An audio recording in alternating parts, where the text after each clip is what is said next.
Hello everyone, welcome to our channel. So today's my topic is pedal equation and derivative of an arc. ठीक है ना, ये हम differential calculus के ही कुछ चैप्टर्स पढ़ रहे हैं जिनसे क्वेश्चन पूछे गए एग्जाम में। तो आज का हमारा चैप्टर है pedal equation and derivative of an arc। ठीक, अब नाउ pedal equation होती क्या है उसके लिए मैंने यहाँ डेफिनेशन मेंशन कर रखी है कि a relation between the distance r of any point on curve means एक ऐसा रिलेशन होगा पेडल इक्वेशन किस किस के बीच में रिलेशन होगा। एक तो डिस्टेंस आर, डिस्टेंस कहाँ से निकाली गई है कि कर्व के ऊपर, जैसे मान लीजिए कि ये कोई कर्व है, सपोज ये ऐसा कोई कर्व है, इस कर्व के ऊपर आप कोई सा भी पॉइंट ले लीजिए, उस पॉइंट की ओरिजिन से डिस्टेंस वो हमने माना कि वो आर है। ठीक है ना, it is any point on curve p x comma y, so the distance r and it is of any point on a curve from the origin and the length of the perpendicular p from the origin to tangent। अब इस पे अगर आप tangent draw करेंगे इस तरीके से, अब इस टेंजेंट जिस पॉइंट पे टेंजेंट ड्रॉ की है उस पॉइंट की आप length of the perpendicular find करेंगे ओरिजिन से। ठीक है ना, ओरिजिन से हम इसके ऊपर परपेंडिकुलर ड्रॉ करेंगे टेंजेंट के ऊपर। सो ये जो p है और ये जो r है, इन दोनों के बीच में जो रिलेशन होगा, this relation is called pedal equation of the curve. Clear? So simple होती है पेडल इक्वेशन कि कोई भी अगर कर्व गिवन है, चाहे कर्व कार्टेशियन फॉर्म में हो, चाहे कर्व पोलर फॉर्म में हो, किसी भी फॉर्म में हो, what is the pedal equation and the pedal equation is a relation between the distance r and the length of the perpendicular. बस पी और आर के बीच में रिलेशन होता है और वो जो रिलेशन होता है उसी को हमने नाम दे दिया पेडल इक्वेशन। ठीक, अब कैसे फाइंड करेंगे हम पेडल इक्वेशन किसी भी कर्व के लिए, वो मैंने यहाँ पे एक प्रोसेस लिखा हुआ है। पहले मैं आपको प्रोसेस एक्सप्लेन करती हूँ। नंबर 1 कंडीशन यहाँ लिखी है कि curve whose Cartesian equation is given, means अगर कर्व कार्टेशियन फॉर्म में है तो फिर हम पेडल इक्वेशन कैसे फाइंड करेंगे। उसके लिए नंबर 1 है कि सपोज कर्व की इक्वेशन तो आपको इस फॉर्म में गिवन है y equal to f of x, इसको मैंने इक्वेशन नंबर 1 दे दिया। अब आप इस इक्वेशन के लिए टेंजेंट लाइन की इक्वेशन फाइंड करेंगे, जो भी आपको पॉइंट गिवन होगा उस पॉइंट पे आप टेंजेंट लाइन की इक्वेशन फाइंड करेंगे। तो हमें पता है टेंजेंट लाइन क्या होता है, y minus y one equal to m x minus x one. M यानी जो स्लोप होती है कर्व को किस पे निकालेंगे, x1 y1 पे, जो भी आपको पॉइंट गिवन है यहाँ पे। क्लियर? फिर लेंथ ऑफ द परपेंडिकुलर निकालेंगे कि टेंजेंट पे अगर ओरिजिन से आप परपेंडिकुलर ड्रॉ करेंगे तो उसकी लेंथ क्या होगी। तो लेंथ हमें फाइंड करने आती है कि जो x एंड y है उनकी जगह पे आप 0 0 पुट कर देंगे तो ये लेंथ निकल के आ जाएगी। लेंथ कभी नेगेटिव नहीं होती तो मैंने यहाँ पे मोड का साइन लगाया हुआ है। तो ये हमने लिख दी लेंथ ऑफ द परपेंडिकुलर, कहाँ पर, एट ओरिजिन। इसको इक्वेशन नंबर 2 दे दिया।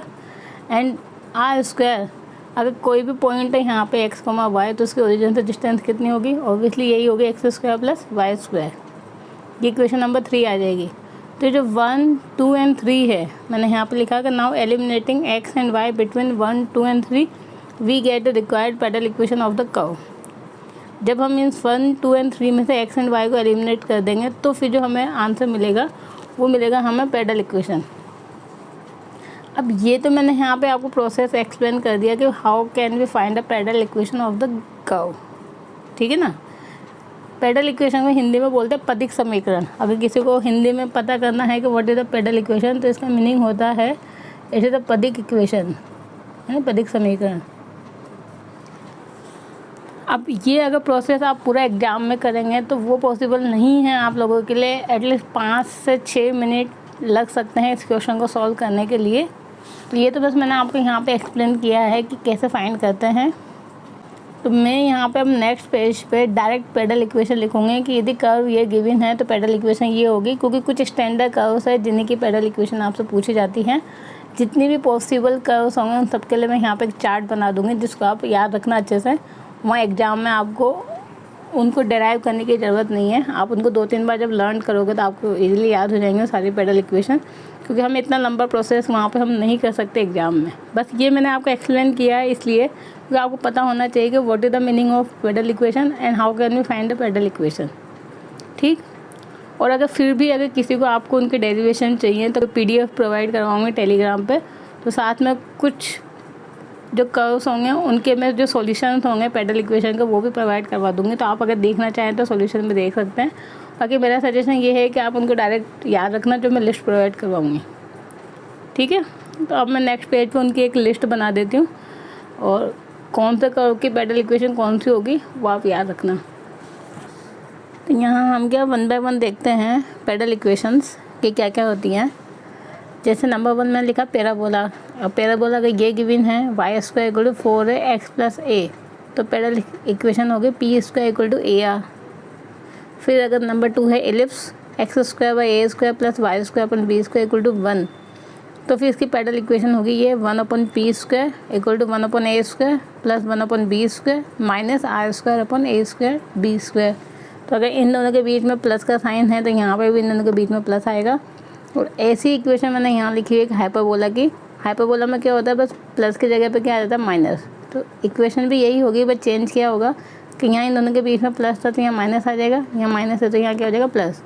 तो आप ऐसे याद रख सकते हो एलिप्स की हाइपरबोला की इक्वेशन सेम होती है, बस साइन का डिफरेंस होता है ना। एलिप्स की याद रख लेना और हाइपरबोला की आप चेंज कर सकते हो। ओके, फिर नंबर 3 है कार्डियोइड।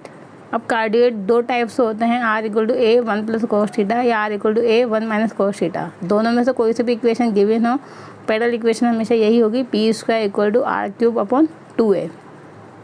जो सारी इक्वेशन आप देख रहे होंगे इनमें p और r में रिलेशन है, बाकी जो a और b है वो तो कांस्टेंट है।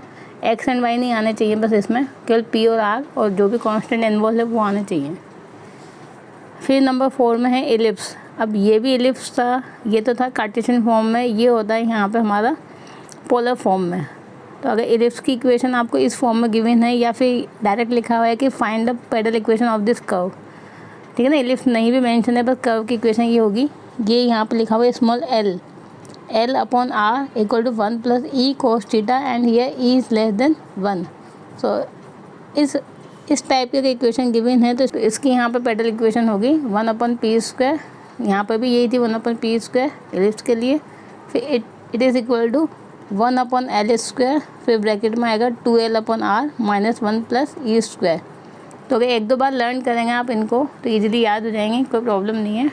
अगर इन सबको डेराइव करेंगे तो इन सबके काफ़ी बड़े बड़े डेरिवेशंस हैं, तो वो वहाँ पे एग्ज़ाम में सॉल्व करना हमारे लिए पॉसिबल नहीं होगा, तो आप इनको डायरेक्ट याद रखें।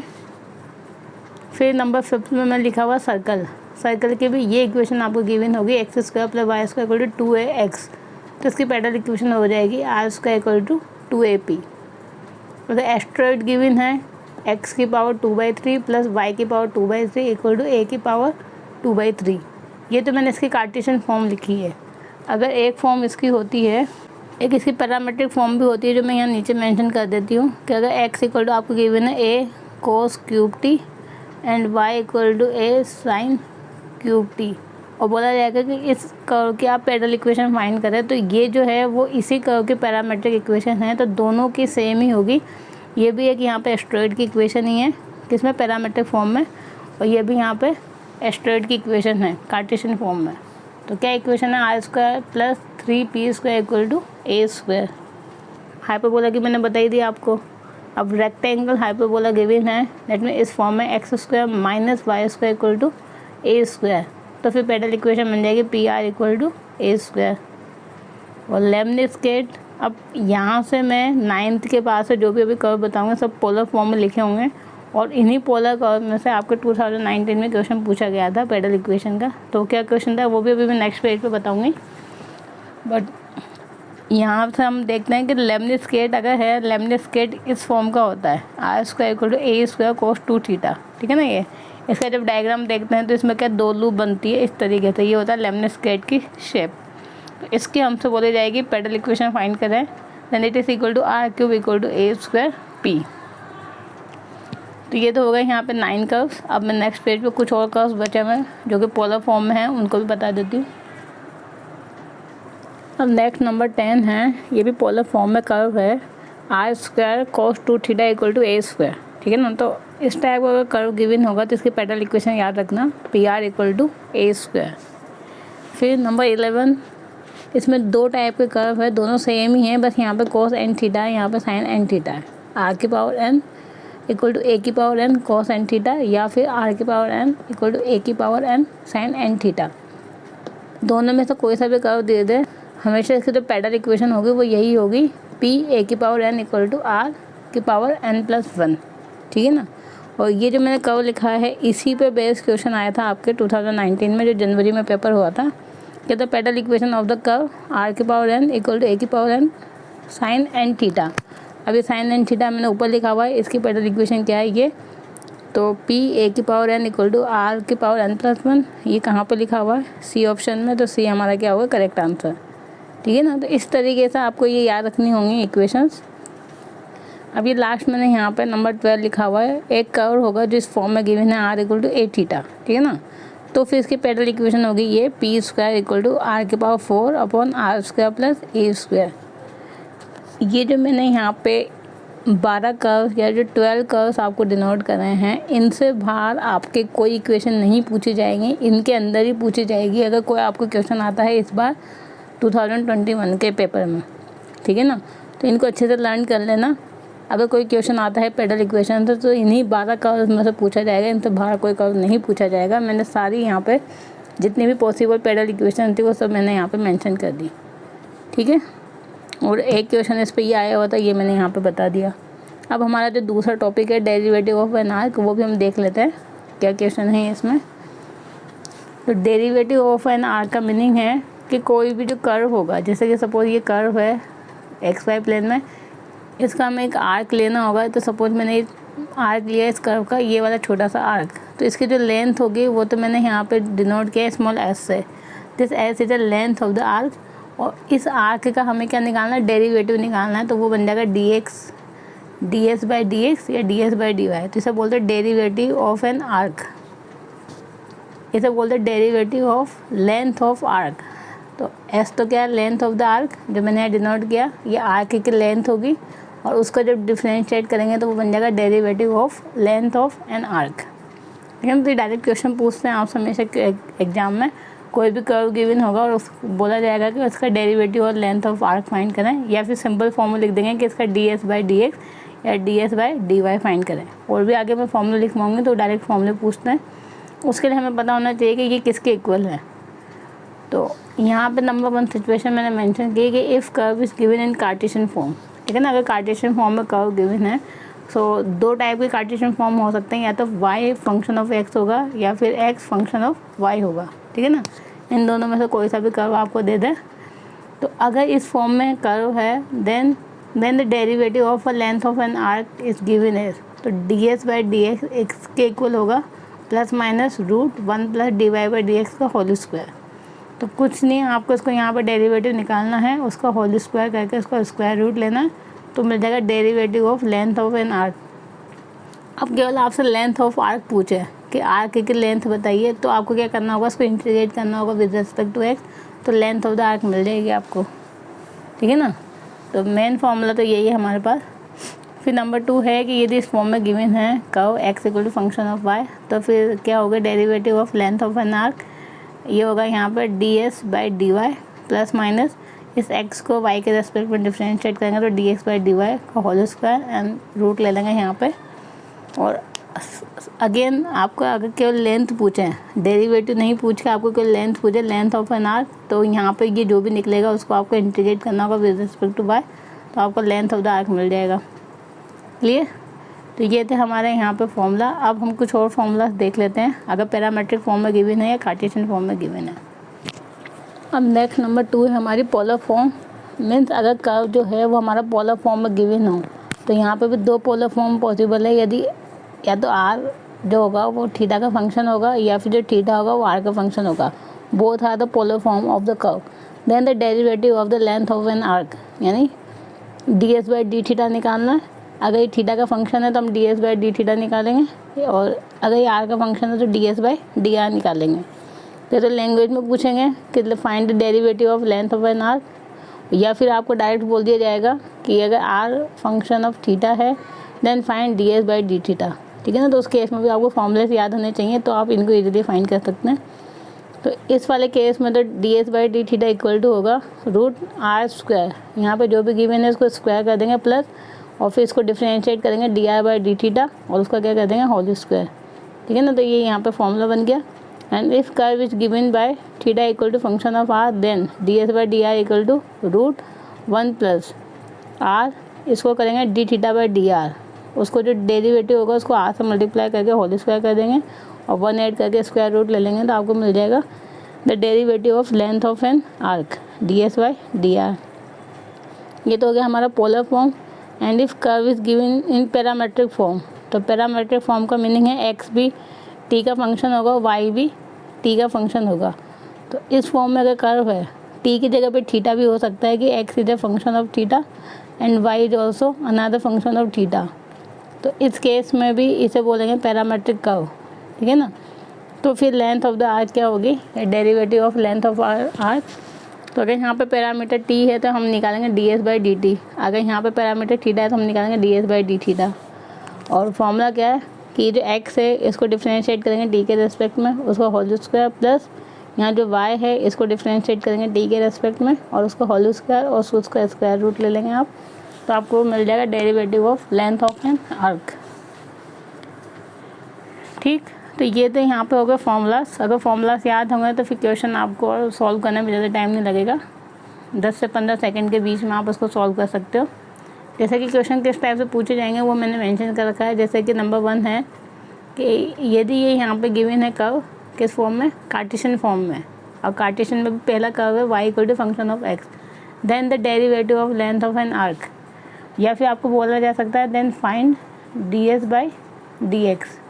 तो d x by d x देखते आपके माइंड में आ जाना चाहिए कि आपसे डेरिवेटिव पूछा गया है लेंथ ऑफ एन आर्क का, और उसका फॉर्मूला होता है ये 1 plus d y by d x का होल स्क्वायर। इसका मीनिंग है आपको पहले d y by d x निकालना होगा, जो कि मैंने यहाँ फाइंड कर दिया। ये तो कांस्टेंट है, लॉग का क्या होगा 1 अपॉन जो भी यहाँ लिखा हुआ है सेक एक्स बाई ए, फिर सेक का होगा सेक एक्स टेन एक्स, फिर एक्स अपॉन ए का होगा 1 अपॉन ए से कैंसिल, सेक से सेक कैंसिल, क्या बचेगा केवल 10।